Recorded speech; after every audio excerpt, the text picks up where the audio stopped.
Pare imediatamente de fazer tudo o que você estiver fazendo, porque estamos com mais um episódio do Entre uma Parada e Outra, o podcast da Medicina de Emergência da Escola Paulista de Medicina da Universidade Federal de São Paulo. E agora nós vamos iniciar a nossa série de programa chamado Cuff Furado. Vamos atrás de bate-papos descontraídos. Não tão descontraídos. Nem tão descontraídos. Hoje não. E o Cuff Furado da vez é o artigo furado. Nós vamos hoje conversar sobre medicina baseada em evidências, falhas metodológicas. E para isso eu tenho aqui comigo uma pessoa sensacional, fantástica, que trabalha aqui com a gente, professor doutor, Rafael Pacheco. E aí, Rafa, beleza? Beleza, tudo certo. Tô tranquilo. Rafão, só para o pessoal te conhecer, conta um pouquinho aí onde você se formou, o que você faz, com o que você trabalha hoje. Tá bom, então eu sou médico, me formei aqui na escola e eu me especializei em saúde baseada em evidências, fiz meu mestrado e doutorado. Também fiz especialização em economia da saúde e bioestatística. Então, vocês já viram que o currículo dele não é simples não, né? E você trabalha onde hoje em dia? O que você faz? Então, eu sou pesquisador aqui da disciplina de Economia e Gestão em Saúde na Unifesp e sou pesquisador do Hospital Sírio-Libanês. Muito bom, muito bom. Rafa, a ideia hoje aqui é a gente bater um papo sobre revisões sistemáticas com ou sem meta-análise. Haja vista que recentemente teve uma publicação do Journal of Critical Care, uma revisão sistemática que a gente teve o prazer de discutir, inclusive você fez aquela meta-análise lá para mim, sobre o etomidato em pacientes que necessitam de via aérea definitiva, mostrando que esse etomidato aumentaria a mortalidade. E por que era uma revisão sistemática? E por que era uma revisão sistemática com meta-análise? Muita gente já se alvoroçou, né, achando que por causa disso trazia-se ali uma verdade absoluta, que de fato o etomidato era letal, né, mais letal do que as outras drogas, do que os comparadores. Isso gerou muita comoção na internet, a gente fez algumas lives sobre isso, posts, tudo. O que eu queria começar conversando com você é o seguinte: o que é uma revisão sistemática? E se revisão sistemática é sinônimo de meta-análise, se existe revisão sistemática sem meta-análise, o que é revisão sistemática e meta-análise e como elas se correlacionam? Tá. Então, a revisão sistemática, ela sim é o desenho de estudo, né, que a gente lê quando a gente vê aí uma publicação, né? E ela é um conjunto de métodos, né? Ela é um tipo de estudo que possui um conjunto de métodos específico para a gente três coisas principais, né? Identificar todos os estudos que vão responder a nossa pergunta, avaliar criticamente esses estudos, então fazer uma análise da qualidade desses estudos e apresentar, sumarizar esses resultados da melhor maneira possível. Tá. Uma das formas, e a forma mais principal, a forma mais comum, né, de se sumarizar esses resultados é por um método estatístico que a gente conhece como meta-análise.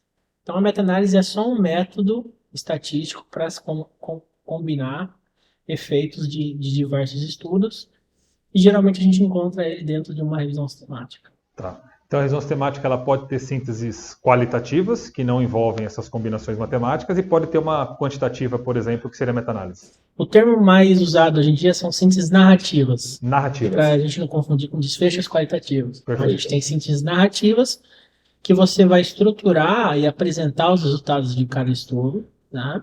Sem fazer conta. Sem fazer uma reanálise matemática, né? Tá. E você pode combinar eles matematicamente por meio de uma meta-análise, por exemplo. Perfeito.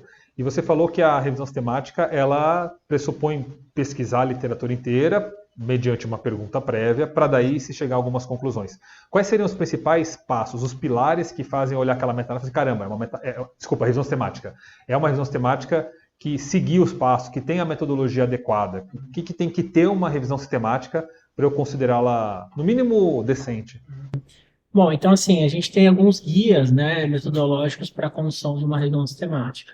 O mais comum é o Amster 2, então ele tem 16 itens que a gente usa para julgar a confiabilidade daquela revisão sistemática, né?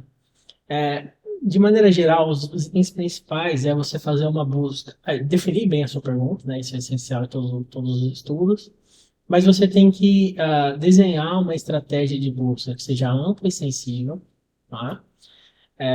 Então a gente tem que buscar em várias bases de dados, a gente tem que fazer um trabalho para sensibilizar essas estratégias de busca, né? Porque a pior coisa que pode acontecer numa revisão sistemática é você perder um estudo que deveria ter sido incluído. Tá. Então você não encontra um ensaio clínico, por exemplo. Aí você tem que fazer uma estratégia de seleção e extração desses dados, né? A gente sempre faz isso em duplicata, então tem duas pessoas fazendo de maneira paralela para ter o maior cuidado de não perder nenhum dado ou não selecionar um estudo que deveria ter sido selecionado. Avaliar o risco de viés dos estudos, isso é um passo fundamental. Então, a gente usa ferramentas para cada desenho de estudo. Então, tem para ensaios clínicos, para estudos observacionais. A gente tem que avaliar de maneira transparente a qualidade desses estudos, ver uma análise da homogeneidade desses estudos, ver se eles são ou não combináveis. Então, a gente fala que a gente vai analisar a diversidade clínica e metodológica desses estudos, decidir o tipo de síntese, e depois a gente faz uma avaliação global da evidência que a gente encontrou, né, nessa revisão, usando uma metodologia estruturada que é o GRADE. Então, a gente vai fazer a avaliação da certeza da evidência que está disponível para aquela pergunta em questão. Legal. E isso diferencia da revisão narrativa, por exemplo? Sim. Então, a revisão narrativa, né, ela é o termo que a gente usa para aquela revisão que a gente conhece, né, que geralmente é um especialista ou um conjunto de especialistas que vão escrever sobre um tema. Então, a revisão narrativa ela não tem uma metodologia de seleção, busca e avaliação de estudos estruturada. Ela é uma metodologia livre, então geralmente a pessoa escreve o texto e ela coloca o que ela quer lá. Ela geralmente responde uma pergunta muito ampla, então ela vai fazer uma revisão sobre uma doença, desde a epidemiologia até tudo, o diagnóstico. Lembra um capítulo de livro, né? Lembra um capítulo de livro, né? E esse tipo de revisão, né, ele tem o seu papel, né? Ele é uma proposta diferente, mas ele não tem a metodologia estruturada, transparente, que uma revisão sistemática vai ter. E a pergunta da revisão sistemática é uma pergunta direta, né? Uma pergunta bem restrita, então tu me dá ou para uma questão específica. Uma narrativa não, geralmente quais são as estratégias para a gente tratar esse paciente, quais são os tipos de doença. Então, são perguntas mais amplas que servem para a gente revisar um conteúdo, ou se familiarizar com o que é discutido daquela doença específica. Legal. Pegando agora a revisão publicada no Critical Care, se propõe a ser uma revisão sistemática e o pico dele seria para pacientes que necessitam de via aérea definitiva, de intubação traqueal, pacientes críticos, não intubação eletiva, que receberiam a intervenção em atomidato, comparado com qualquer outra, o desfecho principal para eles era morte a qualquer momento, em qualquer delta T, em qualquer intervalo de tempo de follow-up que os autores dos estudos primários escolhessem. Aí pegando o primeiro ponto que você falou, estratégia de busca. A gente viu que no protocolo o autor não colocou a estratégia de busca, e ele coloca depois no material suplementar, uma estratégia bem restrita. Tem poucos sinônimos, ele coloca uma série de filtros para ensaios clínicos, não parecendo ser uma estratégia ampla. Você vê isso já como uma falha grave, porque poderia passar algum artigo? Como que você vê não ser transparente na estratégia no protocolo e nem ter uma estratégia sensível? Como você vê isso? O ideal é que a estratégia ela seja pensada no protocolo, né? Ela pode até ser para todas as bases, ela pode até ser modificada depois, mas ela tem que estar transparente essa mudança, né? O Amster 2, né, e a Cochrane, eles definem que uma busca, né, ela tem que ser ampla e sensível. Então, o que é uma busca ampla? É uma busca que busca em duas bases principais. Então, o PubMed e o Embase, que são sempre buscadas. A gente tem que buscar na base da Cochrane também, que é o central. E a gente também tem que buscar em bases de registros de ensaio clínico, literatura cinzenta. Então, são várias fontes de informação que a gente tem que buscar. Então, eu não sei exatamente quais fontes ele buscou, mas uma busca ampla seria isso. Ele usou o PubMed, o Embase e a Cochrane. Ele não cita literatura cinzenta, ele não cita a base de ensaios clínicos, nada. Isso já é um problema grave, porque a gente sempre busca em base de registro de ensaios clínicos porque tem estudos que são feitos e não são publicados. A gente quer captar eles na nossa revisão. E a gente sensibiliza essa busca, né? Em cada base a gente desenha uma estratégia que vai ter muitos sinônimos, todos os sinônimos adequados. A gente tenta não pôr filtro, não pôr restrição de idioma, e linguagem, linguagem não, idioma, data e tipo de publicação, porque a gente quer não correr o risco de perder um estudo. Perfeito. O pior erro de uma revisão sistemática É é perder perder um estudo, porque esse é o erro que ninguém percebe. Se você avaliar o estudo de maneira adequada, se você fizer uma meta-análise que as pessoas não vão concordar, isso vai estar no artigo e as pessoas vão debater isso. Se um estudo não entra, é muito difícil do leitor. Uma informação negativa, né? Exato, Você não sabe, né? você não sabe. Então esse é o erro que a gente não pode cometer e a gente toma muito cuidado com isso. Legal. Então a gente vê que o autor ele acerta em não restringir tempo, ele vai desde do início da base até o presente. Ele não restringe idioma, como você bem falou, mas ele restringiu a 3 bases, o Medline, o Embase e a Central, né, a Cochrane Library. E ele restringiu muito a estratégia de busca, né? Foi uma estratégia não sensível. Então a gente vê que talvez, não estamos dizendo que foi, algum estudo pode ter escapado. E aí você comentou, Rafa, que o segundo pilar da revisão é quando eu estou com esses estudos em mãos, só de conta que eu fiz uma boa seleção, eu preciso começar a ver o que eu posso juntar, o que eu não posso juntar, né? Pensando até naquela frase clássica, né, de combinar as frutas lá, o pessoal sempre fala, né, lá, não pode misturar laranja com mamão, banana, sei lá, qualquer fruta que o pessoal fala. O que a gente percebeu que esse autor fez? Ele montou um pico, né, para responder a dele, que foi assim. Na população ele colocou pacientes vítimas de trauma, sepse, intubados no APH, intubados na UTI. Ele colocou uma grande diversidade da população. A intervenção foi etomidato, não tinha tanta divergência.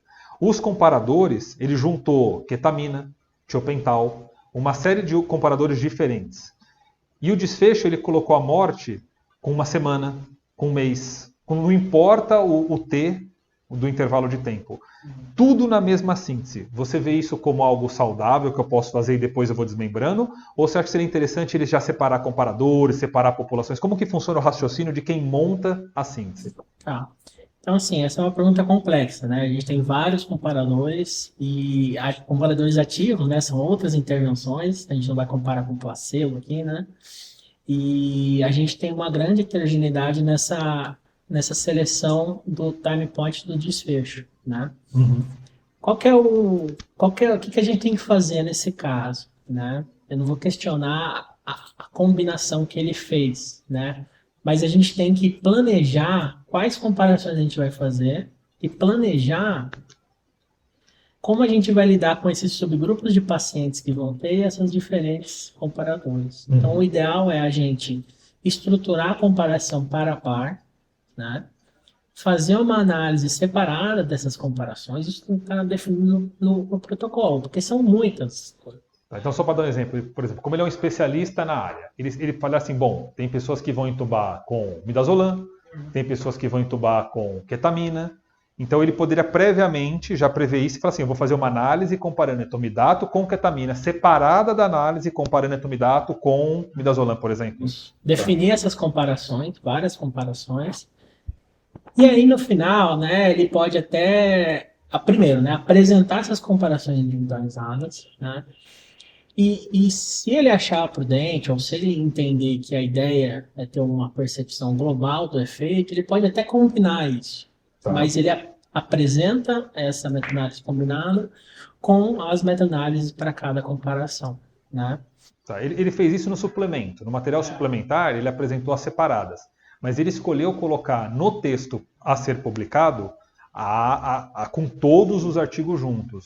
Eu entendo que ele não fez uma discussão mais aprofundada das diferenças dessas. Ele cita, né? Mas não é tão aprofundado, porque acho que ele até não tinha espaço físico para isso, né? Isso é controverso, tá? Porque a gente sempre tenta separar ao máximo, né, essas comparações, ou priorizar as comparações mais relevantes. Eu não sei, às vezes ele incluiu comparadores aí que nem são mais usados na prática. Talvez o tiopental, eu não conheço pessoas que intubam com o tiopental, né? Mas é um estudo de 99. E uma outra coisa que ele colocou na mesma síntese, estudos de 99 até estudos de 2022, que eu acho que talvez tivessem diferentes cuidados de terapia intensiva, né? Tanto que o tiopental aparece em 99 e não mais se repete em nenhum trabalho dos que ele encontrou, tá? Não, então, e eu acho que ele tinha que planejar melhor essas análises para ele não selecionar aquilo que ele quer mostrar, e às vezes ele seleciona isso de maneira influenciada pelas vontades, pela percepção dele, né? Eu acho que o problema aqui não é a síntese em si ser combinada, isso sempre é controverso, sempre é discutido, mas ele tinha que ter planejado o que ele ia fazer antes e apresentado como ele planejou, né? A gente não tem essa convicção de que essa escolha de mostrar só o combinado foi a mais adequada. E eu entendo que ele não planejou uma análise por esses subgrupos dos pacientes. Ele tinha que pelo menos tentar ter uma hipótese, né, do efeito diferente do tipo de doença base ali que ele vai estar tendo, né, que foi isso que você trouxe também. Então a gente tem uma heterogeneidade grande na população e nos comparadores. Então é uma meta-análise bem controversa nesse sentido.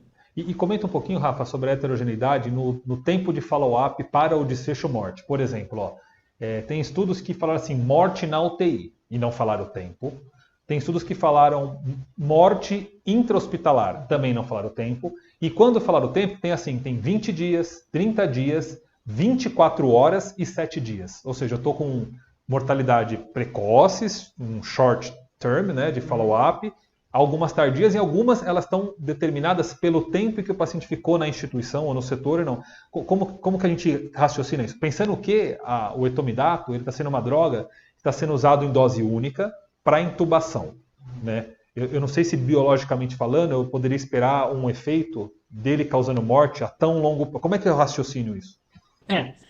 Isso é um outro problema, né? Eu acho que a resposta você já deu, né? Eu acho que primeiro, a gente sempre tem inconsistência na escolha do tempo de desfecho, principalmente em estudos de emergência, né? A gente tem, cada estudo relata um momento diferente. É muito difícil na hora da gente lidar com isso. Tanto que uma meta-análise que a gente sempre acaba fazendo, que é essa que ele relatou, é a meta-análise do maior tempo que a gente tinha. Quando a gente está pensando numa doença crônica, por exemplo. Então, vou pegar qual que foi o maior tempo que ele relatou e a gente vai fazer uma meta-análise desses estudos. Mas a gente tem que tomar cuidado, porque às vezes as doenças eles têm um pico de mortalidade logo ali no atendimento, depois o paciente vai ter uma mortalidade prolongada por uma complicação aí secundária que ele vai ter na UTI. Por exemplo, o trauma teria o pico de mortalidade na intubação e depois ele vai morrer uma semana depois por infecção. Seria uma outra causa, né? E aí, né, eu acho que essa é a grande questão. Como ele está juntando várias doenças, várias coisas, ele pode ter estudos específicos para cada um deles. E aí, esse pico, né, de mortalidade, a avaliação que foi feita nesses estudos pode ser diferente. Tá. Então, eu acho que isso seria melhor tratado fazendo subgrupos maiores, assim, por exemplo, separar trauma de alguém que está tendo uma outra coisa, uma coisa cardiovascular, né, que o padrão de mortalidade é diferente. E eu vou pensar melhor como eu vou homogeneizar essa análise e talvez, né, decidir não combinar. Tá. Mas assim, é muito complicado. Então, nos estudos de Covid que a gente fez em revisão sistemática, né, tinha isso. Tinha mortalidade em 1 dia, em 3 dias, em 5 dias, em 10 dias, em 14 dias, em 21, 28. Então, é mais um problema do ecossistema de como as evidências são geradas que não existe uma definição desse desfecho. Legal. Né? E partindo para a última pergunta sobre o artigo em si, Rafa, quando a gente vai olhar o gráfico de floresta dele, que tem a análise combinatória matemática da meta-análise dele, a gente vê que, juntando todos os estudos, ele encontrou um risco relativo de 1,16, tá? Com intervalo de confiança que variou de 1,01, bem próximo do 1, até 1,33, né? Favorecendo o etomidato. Ou seja, muito próximo da não significância estatística, mas aí tem esse intervalo de confiança. E quando a gente vai ler lá em cima do gráfico de floresta, acima dos intervalos de confiança, está lá assim, risco relativo fixed. Está escrito lá. Ele usou o modelo fixo para isso. E isso foi uma coisa que gerou muita discussão entre os comentadores do artigo tudo. Queria que você explicasse para a gente brevemente qual que é a diferença entre usar modelo randômico, modelo efeito randômico e modelo efeito fixo, e que você comentasse o que a gente encontrou quando a gente refez essa mesma meta-análise com os mesmos dados, na verdade, usando o efeito randômico. Tá. Então, assim, como sempre, as coisas são mais complicadas do que parecem, né? Então, a gente não existe meta-análise, né? É um nome para um conjunto de métodos para a gente meta-analisar. Então, existem vários tipos de meta-análise, né? os dois principais tipos aí que a gente vê nas revisões são as meta-análises de efeito fixo e a meta-análise de efeitos randômicos. Tem mais do que essas duas. Tem. E elas partem de premissas muito diferentes, né? Então, a meta-análise de efeito fixo, eu assumo que eu uso ela quando eu espero não encontrar heterogeneidade entre os estudos. Eu acho que eles estão estimando a mesma, o mesmo efeito das intervenções. A gente sabe que isso não é realístico, né? Principalmente na medicina. Na biologia, né? Cada estudo, né, tem uma pergunta específica que vai estar respondendo ao efeito. Então, um estudo, por exemplo, está avaliando o efeito do etomidato comparado com o midazolam para pacientes com trauma. O outro está avaliando o etomidato com uma outra comparação com outro tipo de paciente. Então tem uma heterogeneidade muito grande de princípio já. Exato, né? Aqui é a heterogeneidade por definição, né? Tanto da população quanto do comparador. Então eu espero que a minha meta-análise vai fazer uma média desses efeitos, né? E é isso que a meta-análise de efeito randômico faz. Ela estima uma média entre os efeitos que cada um desses estudos está avaliando. Então, qual que é a ideia, né? Se eu espero heterogeneidade, o que é sempre na medicina, algum grau de heterogeneidade, eu planejo fazer uma meta-análise de efeitos randômicos, né? Porque eu consigo incorporar nessa minha meta-análise a incerteza dessas variações individuais de cada estudo, de cada tipo de pergunta, de cada especificidade que eu vou ter. Não é? E qual que é o ponto? Se você faz uma meta-análise de efeito randômico e não existe heterogeneidade entre os estudos, ela matematicamente se reduz a uma meta-análise de efeito fixo. Então, não existe nem desvantagem de você usar uma meta-análise de efeito randômico se você pensar que se não existir heterogeneidade, ela vira uma meta-análise de efeito fixo. Sem eu precisar refazer. Sem eu precisar refazer. Ela mesma se reduz a isso, né? Então, a gente sempre faz, isso virou uma prática, principalmente nos últimos anos, quase todas as meta-análises que a gente vê são meta-análises planejadas para ser de efeitos randômicos, porque no pior cenário ela vai se reduzir para uma meta-análise de efeito fixo. Perfeito. E você se protege contra essa heterogeneidade que vai existir entre os estudos.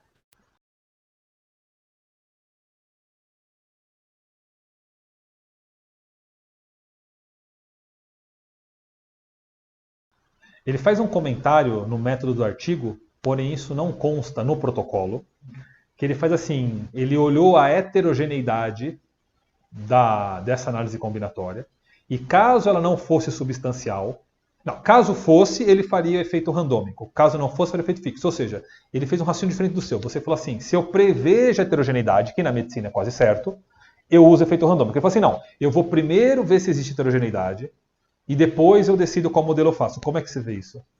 Então ele usou o I quadrado para isso. E o I quadrado, exatamente. Tá, então isso é uma prática que foi muito feita, inclusive um erro, né, que aconteceu em várias revisões de cálculo por muito tempo, por alguns anos aí. As próprias revisões de cálculo eles faziam isso. Então a ideia parece lógica, né? Então se a meta-análise de efeito randômico vai tratar estudos que têm algum grau de heterogeneidade entre eles, então eu vou detectar essa heterogeneidade e se ela existir eu faço a meta-análise de efeito randômico. Só que isso não funciona na prática, né? Primeiro que o I quadrado ele é uma medida relativa de heterogeneidade, de inconsistência, né? E às vezes a gente tem um I quadrado grande relativamente ou pequeno relativamente, mas a heterogeneidade absoluta entre os estudos pode ser grande ou pequena. Então, primeiro que é uma medida que pode inflar ou subestimar essa heterogeneidade. Ela não é uma medida boa para a gente decidir se existe heterogeneidade entre os estudos. Tem uma outra medida, não é? Que às vezes sai nos gráficos, que é o tal. Né? Então, o tal quadrado, ele sim é uma heterogeneidade absoluta entre os estudos. Se a gente fosse usar alguma estatística para decidir isso, a gente usaria o tal, e não o I quadrado. Perfeito. O problema é aquilo que eu já mencionei. A gente não faz isso porque se não existir heterogeneidade, se o tal for zero, a meta-análise de efeito randômico dá o mesmo resultado da meta-análise de efeito fixo, ela se reduz ao meta-análise de efeito fixo, conceitualmente. Perfeito. Né? Então, a gente não faz essa análise porque não existe custo né, de você usar uma metodologia de efeito randômico. Então, por padrão, quase todas as revisões que colocam de hoje assumem que existe algum grau de heterogeneidade, então isso é uma premissa, e a gente planeja fazer uma metodologia de efeito randômico. Se não existir isso, né, o máximo que vai acontecer é a meta-análise de efeito randômico. Matematicamente ali virar uma meta-análise de efeito fixo. Perfeito. E nada aconteceu. Sua estimativa ela continua válida. Ótimo, ótimo. E a gente quando você fez a meta-análise usando o efeito randômico, a gente percebeu que perdia a significância estatística, né? Como é que você vê isso daí? Assim... Sem entrar no mérito moral da questão, mas eu digo assim, se tivesse feito, a conclusão do estudo seria outra, né? A conclusão final, né? Se for pensar uma conclusão pontual. Eu acho que a gente vê muito isso, né? A valorização da significância estatística, né? Então, o pesquisador ele quer um estudo com um resultado estatisticamente significante para concluir que isso foi positivo e concluir fortemente com uma intervenção ou não. E aí eu não sei se foi esse o motivo Claro, que levou, até porque esse tipo de prática, né, de escolher o efeito pela equidade, é muito comum já na literatura. Mas realmente aqui tem esse problema. E né? quando não escolhe... Pelos leitores ou pelos editores, isso poderia chamar atenção. Ele fez o grade? Fez. Ele fala que fez. Ele não apresenta por estudo, ele nem apresenta o critério de derrubar a pontuação. Ele fala que deu moderado. A gente chegou a refazer, só que a gente imagina que daria baixo ou muito baixo, porque além da imprecisão de muitos estudos, alguns têm alto risco de viés. Sim. Então, assim, Diego, apesar de o resultado que ele mostrou ser estatisticamente significante, se a gente tivesse aplicado o grade corretamente, né, a conclusão do grade deveria ser a mesma para o modelo de efeito fixo randômico nesse caso, porque os intervalos são muito próximos. Tá? Então, o problema não é nem ele escolher o resultado estatisticamente significante, é ele concluir a revisão com base na significância estatística. Perfeito. Essa meta-análise que a gente fez, ela mostra que os resultados são compatíveis com um risco relativo muito próximo ali no nulo ou um risco relativo aumentado. Se ele é 0,99 ou 1, a conclusão tem que ser a mesma, né? Existe um efeito nulo ou um efeito um risco aumentado com o uso da intervenção. E a gente tem que avaliar o quanto a gente confia nessa estimativa, né? E aí o grade bem aplicado vai ter que entrar. A gente vai ter que ver. Primeiro, já é imprecisa essa estimativa, então alguém já poderia reduzir por um ponto só pela imprecisão no grade e avaliar as evidências indiretas desses estudos, avaliar o risco de viés deles, né? É bem difícil uma meta-análise dessa, como foi falado, dar uma estimativa moderada no grade. Sim. Né? Então, só para organizar, se me corrija se eu estiver errado. Então, numa camada mais externa, eu já veria o grade e, independente mesmo de qualquer resultado, eu já veria que eu não posso confiar nessa conclusão. Se eu descesse, eu veria que talvez o modelo escolhido não foi apropriado. E aí eu poderia até falar na significância estatística que não teria. Se eu aprofundo mais um pouquinho, eu vejo que a combinação de dados não foi suficientemente acurada para contar com a heterogeneidade. Quer dizer, tem vários problemas em diferentes camadas que não daria para confiar nesse resultado, né? Para dizer assim, o etomidato mata mais. Isso. Eu acho assim, né? Quando a gente identifica uma revisão que tem alguns problemas, né? Então a gente já identificou busca alguns problemas. O ideal é a gente não usar mais nada dela, porque a gente já não confia naquele método. Né? Então é difícil da gente ver o grade agora, como o grade ia ficar, porque a gente está confiando na avaliação do risco de viés que ele fez. Será que foi bem feito esse risco de viés? Perfeito. Então, será que essa meta-análise foi bem feita mesmo? Aqui a gente replicou ela, mas... Então, o ideal, né, seria a gente se afastar dessa revisão, procurar uma outra, ou fazer uma outra, que a gente possa confiar, né? Então, refazer o grade em cima disso é complicado. A gente tem que ver a qualidade desses estudos, ver se eles realmente são combináveis, ver se eles são ensaios clínicos. Muitas revisões acham que estão com ensaio na mão e não são, né? Então, o ideal seria a gente fazer isso. Então, eu não quero confiar em nada que essa revisão vai falar, muito menos no grade que ela está me falando. Perfeito. Então, Rafa, desculpa. Assim, então, considerando do ponto de vista nosso, na porta, como emergencista, tudo, você acha que a aplicação dessa meta-análise em específica influenciaria a gente mais como, ou não? Certamente essa revisão sistemática ela tem qualidade, confiabilidade dos resultados criticamente baixa pelo Master 2, só pelas características que a gente tem. Significa que a gente não vai acreditar em nada do que ela está falando. Né? E para concluir, Rafa, supondo que fosse a melhor revisão, eu ainda assim posso extrapolar o achado de uma revisão para a prática ou não? Como você vê isso? Você mexe com tecnologias, né, com a aplicação de tecnologia de saúde? Tá. Então, assim, vamos supor que a gente tem uma revisão muito bem feita, que o grade está bem avaliado e tudo mais. Aí a gente tem que entrar num processo, né, de sair dessa evidência para uma ação prática. Né? Então, até existe isso, né, o ETD, Evidence to Decision. Né? Então, existe toda essa estruturação. Idealmente, no papel, né, esse processo de generalização de uma síntese, de uma revisão sistemática, ele tinha que ser feito dentro de uma diretriz bem estruturada. Né? Então, o documento que a gente tem que pegar as recomendações são as diretrizes. Não é a revisão pura. Não é a revisão pura. Por quê? Nas diretrizes, eles vão contextualizar o resultado da revisão, contextualizar onde estão fazendo a recomendação, custos, acesso, né? Antes de fazer uma recomendação por si só. Então, o documento que o médico, né, deveria olhar aí é uma diretriz, né, bem feita, que se embasou em revisões temáticas bem feitas. O Diego Adão sabe muito bem lá na revisão Cochrane dele, a Cochrane não deixa você fazer recomendações específicas para a prática. Nunca você vai ler numa revisão Cochrane bem feita, né, que essa intervenção não deve ser usada ou todo mundo tem que usar essa intervenção. A gente pode considerar essa intervenção. Quem vai fazer a recomendação é uma diretriz bem feita, um guideline bem feito. Perfeito. Então, entre as revisões bem feitas e a ponta do sistema de quem atua, tem uma diretriz, não é uma conexão direta. E aí a gente tem que avaliar a qualidade das diretrizes. Da diretriz. Então, agora, mesmo que essa revisão fosse ótima, eu não poderia sair divulgando no Instagram que a partir de agora não se usa mais atomidados. Isso não é uma prática legal. Porque como que você faz uma recomendação? Isso não é medicina baseada em evidências, né? Isso é só evidências. Então, medicina baseada em evidências tem que juntar valores, a prática que a gente tem, o local que a gente está, para fazer uma recomendação. Não tem como você recomendar para todo mundo com base numa revisão sistemática. Nem se ela for bem feita.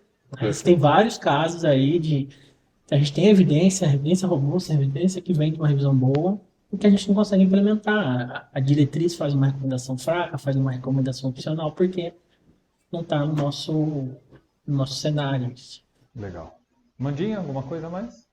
Nada. O Rafa só fica calado. Babando, a gente tá babando aqui. Johnny?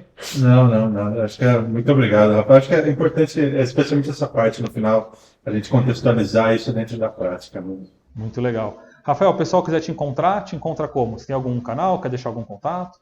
Eu acho que eu tenho o Twitter. Twitter? Você usa muito? Uso. Os meninos são assíduos no Twitter. Quer passar aí qualquer? Como é que te acha lá? R. Leite Pacheco. R. Leite Pacheco? Mas tem o meu e-mail também, se quiser. Pode deixar? Fala aí qualquer. rleitepacheco@hotmail.com. rleitepacheco@hotmail.com. Rafael, queria agradecer demais sua participação aqui. Enriqueceu muito, não só em relação a esse estudo isolado, mas no nosso comportamento frente a artigos e literatura. Ter pessoas como você fazendo essa tradução, né, entre o que a ciência produz e nós que estamos na prática é fundamental, cara. Muito obrigado aí. Eu que agradeço o convite, estamos à disposição. Legal. Vai voltar muito mais vezes. Esse foi mais um episódio do Entre uma Parada e Outra, o podcast Cuff Furado, de Entre uma Parada e Outra. Furou o cuff nessa intubação da Medicina de Emergência da Escola Paulista. Um abraço e até a próxima.